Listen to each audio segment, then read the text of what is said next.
So, good day everyone.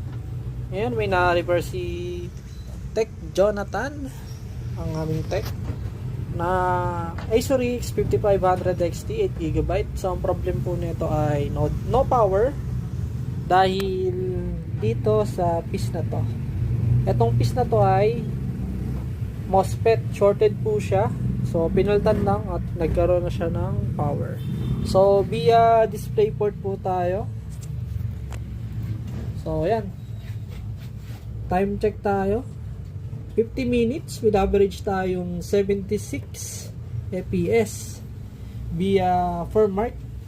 Tapos sa GPU temperature, meron tayong 73 degree. Tapos GPU temperature na 73 at fan speed na 74.